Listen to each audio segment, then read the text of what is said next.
Salve, camaradada! Max, que parada de tua história é essa?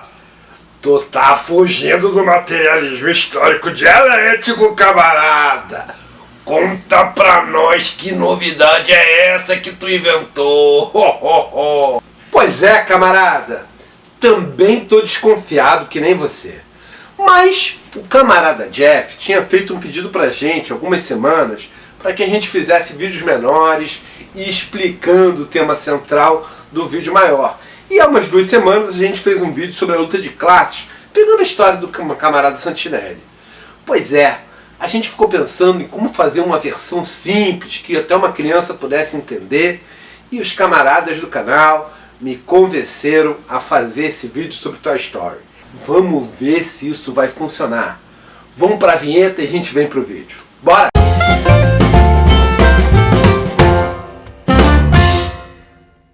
Então, camaradada, há 2 semanas a gente fez um vídeo sobre a história do Vitor Santos, do Metaforando, com o Thiago Santinelli. E ali a gente falou sobre a luta de classes. Ficamos devendo um vídeo do Marketing para Principiantes sobre a luta de classes.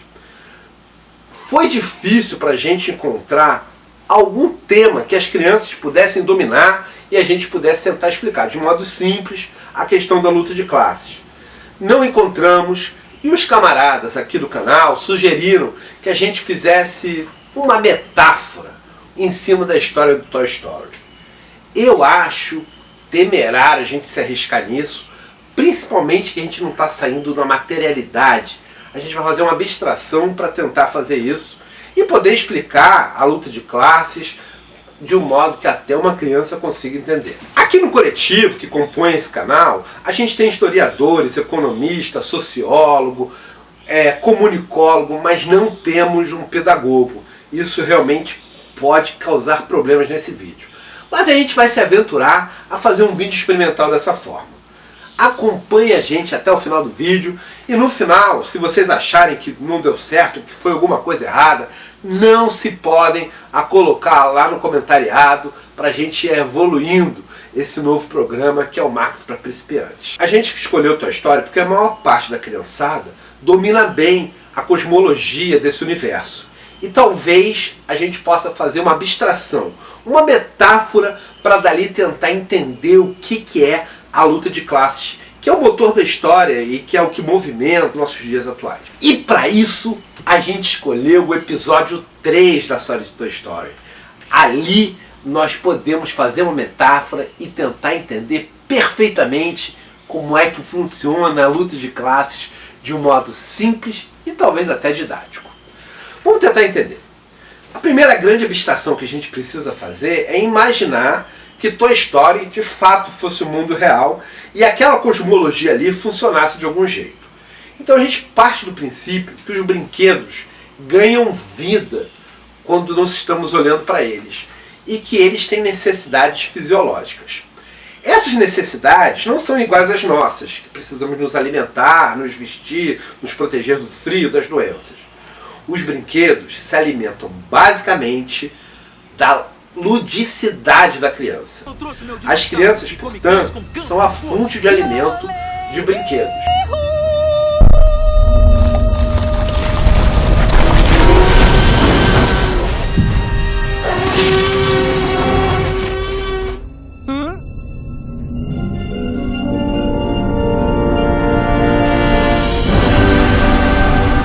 É o malvado Doutor Porcão! Pra você, senhor Doutor Porcão!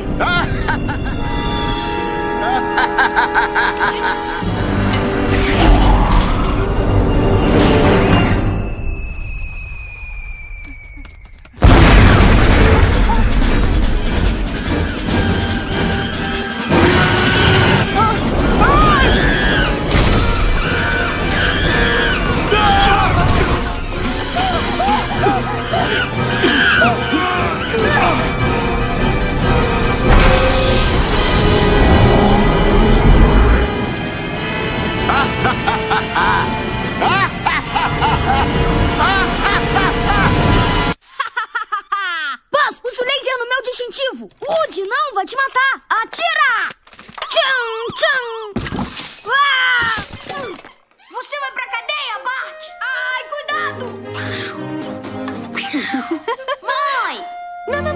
Continua brincando, finge que eu não tô aqui.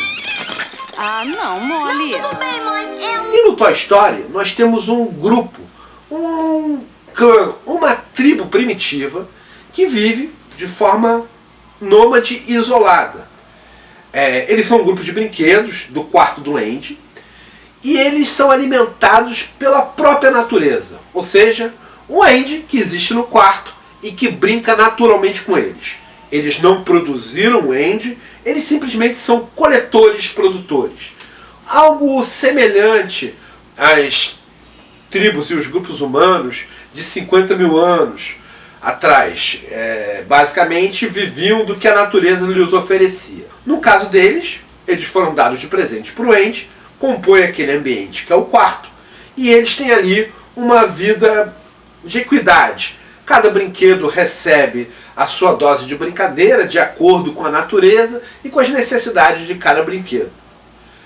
Sai dali uma forma um pouco orgânica de organização daquela comunidade, daquela tribo. Todos eles são iguais, são brinquedos que têm a mesma dinâmica dentro do grupo, e acaba que um deles se destaca com capacidade de organizar melhor o grupo como um todo, que é o Woody. O Woody ali é um brinquedo que já está com ele há muito tempo, acaba tendo maior facilidade de colher brincadeiras, ele é o brinquedo preferido do Andy, se alimenta melhor do que os outros, mas distribui o alimento equitativamente, de acordo com as necessidades do brinquedo, e organiza ali a resistência necessária aos brinquedos. Eventualmente algum brinquedo se afasta, como aconteceu com o Pinguim no episódio 2 da série, em que o Woody vai lá e resgata ele de volta para a tribo, para que ele continue se alimentando e vivendo normalmente. E eventualmente no episódio 3 a gente percebe que alguns brinquedos desaparecem, né? Naturalmente seguem outros caminhos que a natureza leva eles embora. Ninguém vai ser jogado fora, tá legal? A gente ainda tá aqui. Bom, quer dizer, a gente perdeu alguns amigos pela estrada. O Easy e o Tela. E a Beth? A Beth também foi. No caso ali da história, são vendidos ou doados para outras crianças ou separados para doação, sem que eles tenham muito controle sobre isso. A natureza age livremente sobre aquele grupo e eles dependem do que a natureza lhe oferece. Ok, camarada, pode até ser que falar do Toy Story não seja muito ortodoxo e nem muito ligado ao materialismo histórico dialético. Mas fala pra mim, tá divertido fazer uma leitura marxista dessa série, não tá? Então, camarada, já valeu aquele joinha. E vocês já sabem, né? Sigam a gente nas nossas redes. Inscrevam-se no canal se ainda não forem inscritos. Se já forem inscritos, ativem o sininho. A gente tem agora TikTok, que aliás nem é de agora. E camaradas, quem mantém esse canal é a galera do Apoia-se. A gente ainda não viu 1 centavo do YouTube. E eu quero agradecer de coração a cada um dos camaradas que tem ajudado com a gente. Seja com R$1, R$5, 50, quanto forem que ajudaram.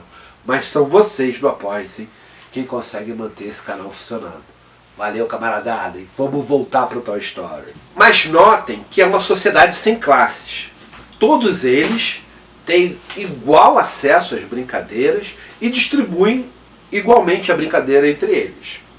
Já no episódio 1 do Toy Story 1, a natureza oferece a eles uma nova fonte de alimentação, porque o Andy tem uma irmãzinha de 1 ano que brevemente vai entrar na fase de brincar com os brinquedos também. Então assim, eles vivem ali com essas duas fontes naturais de alimento para eles, né? A gente está supondo aqui que o alimento fisiológico do brinquedo é o brincar da criança, é a ludicidade que a criança dá a eles vida, né? E aí eles ficam ali vivendo entre o Andy e a Molly, que são as duas crianças daquela casa, aquele ambiente, aquele território que eles vivem, e fazem ali uma tribo, uma comunidade. Às vezes alguém da tribo se afasta ou se perde num processo por algum acidente natural e tal, e aí um grupo de brinquedos vai em resgate e traz eles de volta, como acontece no Toy Story 2, em que o Woody, sem querer, é levado por um colecionador e depois é resgatado por um grupo de brinquedos que sai para resgatar o Andy. A gente tem isso bem tranquilo no episódio 1 e no episódio 2 da série. O quarto duende oferece ludicidade, o alimento dos brinquedos de forma natural, e eles dividem entre si a brincadeira com o Andy ou com a Molly, de forma igual e natural. Não há uma distinção de classes, não há duas classes de brinquedos. Todos os brinquedos são os brinquedos do Andy e todos os brinquedos gozam dos mesmos privilégios e das mesmas necessidades e das mesmas tarefas na divisão do grupo. Cada um deles tem uma característica individual, mas dentro do grupo todos têm o mesmo patamar, a mesma posição. Isso é o que eu chamo de comunismo primitivo. As primeiras organizações humanas que viviam de uma igualdade porque tinham uma única classe, mas eram dependentes, tinham um processo de trabalho que dependiam da natureza. No caso do Toy Story, do Andy e da Molly quererem brincar com os brinquedos, né? Eles não produzem o próprio alimento, eles dependem daquilo que a natureza oferece a eles. Mas tal qual na nossa história, os brinquedos do Andy, aquela tribo de brinquedos que existe ali, eles também dependem das condições da natureza. E tem uma condição natural que vai retirar o alimento deles, que vai impedir que eles se alimentem, que é o fato que o Andy cresce e deixa de ser criança. Isso aparece no episódio 3 da série, Toy Story 3. Eles não se alimentam mais, não há mais uma produção de brincadeiras suficiente para alimentar aquela tribo. E isso fica bem evidente logo nas primeiras cenas, quando eles têm um plano arquitetado pelo Woody, que é o chefe natural ali daquele agrupamento, que tenta caçar mais uma brincadeira, conseguir mais um alimento ali para a tribo. Usa um experimento de um telefone que ele liga para o Andy, e o Andy tem que atender o telefone dentro do baú de brinquedos, mas eles fazem isso na expectativa de que isso vai gerar vontade no Andy de brincar. Mas o Andy já é um jovem, ele não tem mais como fornecer ludicidade para os brinquedos, ele não tem mais como brincar com eles. E aí acontece um racha. Uma parte, principalmente representada pelo Woody, que é um dos brinquedos mais antigos ali naquele quarto, tenta querer garantir que eles vão continuar naquela área, porque ele tem uma confiança quase que divina de que vai voltar a ter brincadeira, que o Andy em algum momento vai voltar a brincar com ele. O Woody praticamente é o único que acredita nisso, mas ele acredita nisso com bastante fervor, né? É um fervor quase totêmico, né? Quase como se fosse algo do plano divino, né? Metafísico. Mas surge uma outra liderança que também já havia surgido antes, porque as lideranças nesses grupos do comunismo primitivo, eles não são garantidos, eles não têm nenhum sistema que os garanta, é uma liderança frágil, e outras lideranças podem surgir e abalar. O primeiro filme é basicamente sobre isso, o Woody tendo que abrir espaço para o Buzz, e o Buzz, no Toy Story 3, começa a surgir uma ideia para aquele agrupamento, que é a hora deles se mudarem, buscar um outro local para viverem e poderem de novo se alimentar da ludicidade, dos brincadeiras de criança. Tudo sob controle, Woody. Achamos uma saída. Nós vamos pra creche! Creche? O quê? Será que vocês piraram? Você não viu, Woody? O Andy jogou a gente fora. No caso do Buzz, ele convence todos que o melhor lugar para ir é um lugar chamado Sunshine, né? A ideia vem da mãe do Andy, mas o Buzz compra essa ideia como uma solução para os brinquedos. Eles finalmente vão ter fonte de brincadeiras outra vez. É uma terra prometida, Sunshine. O Woody segue eles, tentando convencê-los a voltar para o território antigo, né? Ele quer resgatar aquela tribo para o ambiente que é o quarto do Andy, onde ele tem uma crença muito grande de que em algum momento eles vão voltar a ter brincadeira com o Andy. A aventura se transcorre, o Buzz Lightyear consegue chegar com todos em Sunshine, o Woody vai para tentar convencer eles a voltar, fracassa nessa tentativa, porque quando eles chegam em Sunshine, eles encontram um ambiente que eles não sabem ainda, mas é um ambiente com mais de uma classe. Sunshine é uma alegoria que representa bem o sistema capitalista. Há um grupo de brinquedos pequeno que se alimenta de praticamente toda a brincadeira produzida naquele modo de produção. Enquanto a grandíssima maioria dos brinquedos é responsável por produzir a brincadeira que vai ser consumida por esses poucos brinquedos. A primeira coisa que essa tribo nômade vê em Sunshine é a abundância da ludicidade, a abundância da brincadeira de criança. Parece ser um território de muita abundância, como é o território capitalista. Seu Lotso, a criançada brinca com vocês todos os dias? O dia inteiro, 5 dias por semana. Mas quando as crianças crescem, não é um problema? Não, deixa eu te contar. Quando as crianças crescem, outras chegam. Quando elas crescem, são substituídas por outras. Então, à primeira vista, eles querem ingressar nesse novo mundo. E Woody falha miseravelmente em tentar trazê-los de volta, convencê-los a retornar para o ambiente antigo. Todos os brinquedos veem muita brincadeira de criança e querem ficar para, enfim, poder brincar de novo. E nenhum deles acredita que nas terras tradicionais, no quarto do Andy, algum dia voltará a ter brincadeira de criança. É um milagre! E você queria que a gente ficasse com o Andy? Porque somos os brinquedos do Andy! Foram doados por esse tal de Andy, não é? Quem perdeu foi ele, xerife. O Andy está indo para a universidade. Ele vai inclusive abandonar aquele território que é o quarto do Andy. Mas o Woody tem fé nisso.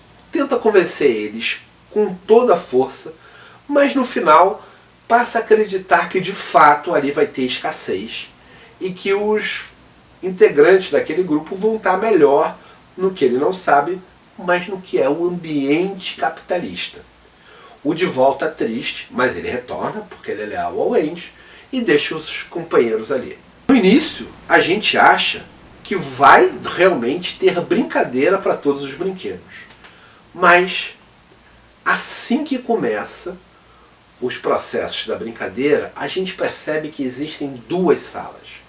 Uma sala pequena, onde a brincadeira de fato é muito abundante e sobra muita brincadeira, que é chamada de sala borboleta, e a sala onde fica a maior parte dos brinquedos, que não tem brincadeira nenhuma, basicamente só estresse de produção, mas que é preciso existir, porque aquelas crianças que têm menos de 3 anos e que brincam de uma forma bruta, quebrando e estressando os brinquedos, elas precisam ser alimentadas para um dia chegarem aos 7, 8 anos, irem para a sala borboleta e poderem dar brincadeiras decentes que vão ser consumidas pelo grupo capitalista, pelos burgueses, no caso representados por uma figura histórica chamada Lotso, um ursinho rosa que consome e organiza toda aquela sociedade.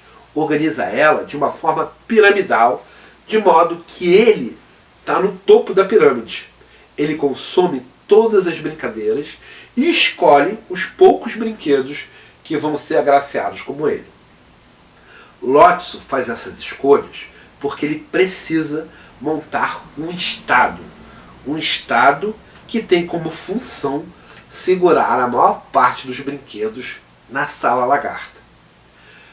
Para o Estado burguês, o Estado de classes separadas, a função do Estado é garantir que a classe trabalhadora continue produzindo durante toda a sua existência, sem jamais derrubar o sistema.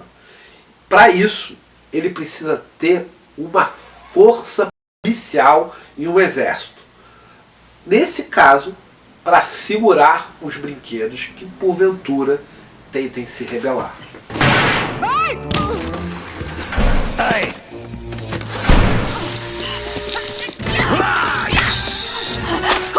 Aonde você pensa que está indo? Buzz, somos amigos. Poupe-me de suas mentiras, Messalina. Seu imperador foi derrotado e eu sou imune aos seus irresistíveis encantos. Ô, gorila, tire as patas da minha esposa. Ei, me solta, seu bebê. Porque o Lotso separa um grupo pequeno, que é o Ken, mais uma mosca, o Bebezão e alguns outros, que tem a tarefa de tomar conta de tudo o que acontece em Sunshine. Garantir que vai ter uma divisão de classes e que uma pequena classe vai consumir todas as boas brincadeiras, enquanto a maior parte dos brinquedos, a grande maioria dos brinquedos, vai viver na Sala Lagarta, trabalhando excepcionalmente durante todas as horas do dia, e o único tempo que não for de trabalho vai ser o tempo em que eles vão descansar para acordar e voltar a trabalhar exaustivamente até, por fim, não servirem mais para nada, deixarem de existir e serem jogados no lixo. Ora, acabaram de chegar. E bem na horinha, viu? Já não tínhamos mais voluntários para os pequenininhos. Eles adoram brinquedos novos, não adoram? Adoram? Fomos mastigados, chutados, babados. Olha aqui a minha bolsinha. Bom, é o seguinte, batatinha doce. Vocês não vão sair de Sunnyside. Batatinha doce? Com quem pensa que está falando? Eu tenho mais de 30 acessórios e exijo mais respeito. Bem melhor. Ei, ninguém mexe na boca da minha mulher além de mim. Devolva seu ursinho firim-fum-fum. Nós vamos pra casa. Vem, pessoal. Calma aí, mocinha. Vocês não vão a lugar algum. Essa alegoria é uma alegoria que representa exatamente o que é o sistema de classes do capital. É isso. Uma burguesia pequena que não trabalha, no caso Lotso, com um Estado que tem como função garantir que a classe trabalhadora nem fuja e nem deixe de fornecer o trabalho excepcional sempre. Aqueles que tentarem ou fugirem ou se rebelarem são presos, e o filme passa a maior parte do tempo mostrando como é que é a prisão. E o único do novo grupo, do agrupamento do Andy, que consegue pular e escapar daquela prisão, o Lotso diz ser que é um brinquedo que vale a pena, o que pode vir a mudar de classe. Por favor, perdão. Lotso, houve um engano. Um engano? As crianças da Sala Lagarta não têm idade correta para os meus amigos e nem para mim. Respeitosamente pedimos transferência para a Sala Borboleta. Bom, petição aceita. Mas, Lotso... Silêncio, Kennedy. Ele mostrou iniciativa, liderança. Olha, nós achamos um que vale a pena. Vocês escutaram? Este vale a pena. É isso aí. Beleza. Você entrou pro Clube dos Bacanas, filho. De agora em diante, você vai ter tudo o que quiser. Fazer parte da classe intermediária, a classe média, que vai fazer o intermédio entre a burguesia e o restante da classe, e vai ter a função de guarda, de polícia, de ser a que persegue e garante os direitos da burguesia. O filme é basicamente sobre isso. E Woody, como um bom sujeito do comunismo primitivo, ao perceber aonde os amigos se meteram, resolve voltar para enfim libertá-los. E o processo de libertação é um processo bastante interessante, porque o Woody faz um plano que termina derrubando a burguesia. É um plano revolucionário, que para dar certo depende do membro da classe média, que é o Ken, se unir ao membro da classe trabalhadora, no caso a Barbie. Os dois juntos fazem a direção daquela revolta, e eles no final do filme derrubam o sistema que existia e fundam uma nova forma de organização na qual todos são produtores, todos são trabalhadores, todos se revezam na Sala Lagarta e todos se beneficiam, dividindo igualmente as brincadeiras da Sala Borboleta. Para sua informação, a força do direito deve superar o direito da força. Se é o que vocês querem. Barbie, espera! Não faz isso, Lotso! Ela é apenas uma boneca Barbie, Ken. Existem milhões iguais a ela. Não, pra mim ela é única. Então junte-se logo a ela. Ken... Vocês aí, me escutem! A Sunnyside pode ser legal e bacana se a gente se respeitar. É o Lotso! Ele fez uma pirâmide com a gente e se colocou no topo. Alguém está concordando com o Ken? Brinquedos são isso aí! Ei, para aí! Me põe no chão, seu idiota! Não, não! Espera um pouco! Bebezão, espera! Essa alegoria do final, que é o Ken e a Barbie podendo finalmente organizar um sistema que não é um sistema piramidal, que não é o capitalismo, a gente pode entender que ou é o comunismo, a instância final do socialismo que o marxismo prega, ou que é o anarquismo. Se você imaginar que assim que eles conseguiram derrubar o Lotso, eles já colocaram esse sistema para funcionar e não houve nenhum sistema de transição necessário.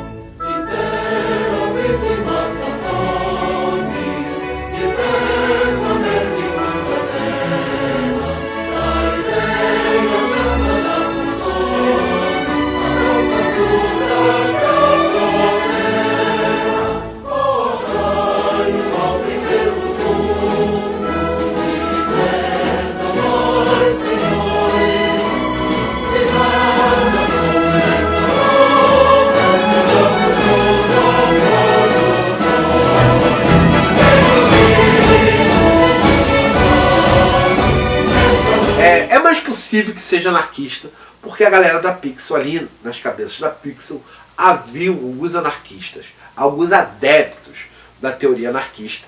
Então, há uma possibilidade. Mas essa representação, que é uma sociedade de um modo de produção mais avançado que o modo que havia antes, entendam que no modo anterior, o modo nômade do comunismo primitivo, os brinquedos eles ficavam à mercê da natureza. Aparecia uma criança para brincar com eles, mas eventualmente essa criança crescia, e isso é abordado várias vezes no filme 2 ou no filme 3, e ao crescer os brinquedos perdiam sua fonte de alimentação. A natureza os supria durante um tempo e depois parava de suprir, e aí eles precisavam migrar para um outro território onde houvesse crianças. Mas em Sunshine os brinquedos encontraram um lugar em que as crianças vêm sempre. Há uma alta produção. A capacidade de produção para os brinquedos ali, do brincar, ela é praticamente inesgotável.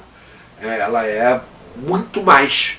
Há muito mais crianças e muito mais possibilidades de brincadeiras do que existia nas sociedades anteriores, no quarto doente, no quarto da Molly, no quarto de qualquer das crianças em que aqueles brinquedos já tinham vivido antes. Essa é a diferença entre o capitalismo e o comunismo primitivo. O modo de produção capitalista é capaz de produzir muito mais alimento com a mesma quantidade de trabalho.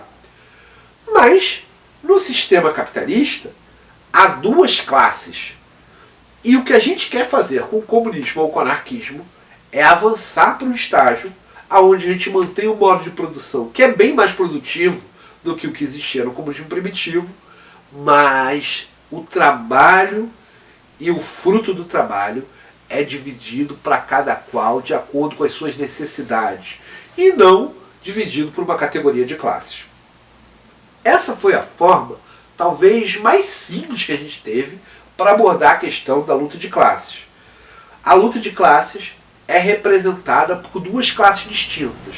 Ela acontece no capital, na forma de uma pequena classe, na alegoria do Toy Story, representada pelo Lotso, que é o ursinho rosa, e uma grande maioria, que são todos os brinquedos que vivem na Sala Lagarta. Era a Sala Lagarta e o Lotso.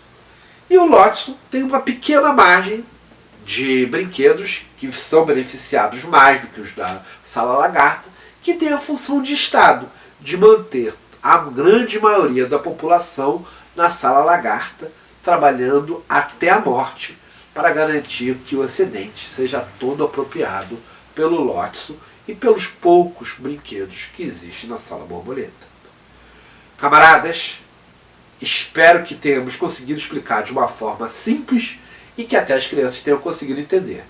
Seguimos na luta para que não exista mais divisão de classes entre poucos brinquedos na Sala Borboleta e a grande produção de brinquedos que são feitos por nós, trabalhadores, na Sala Lagarta. eu sugiro aos camaradas que não são crianças assistirem ao filme A Classe Trabalhadora Vai ao Paraíso. Acho que ali vocês vão ver uma alegoria que é bem mais marxista, porque ela não se pauta nessa abstração que eu fiz nesse vídeo. Ela se pauta na materialidade.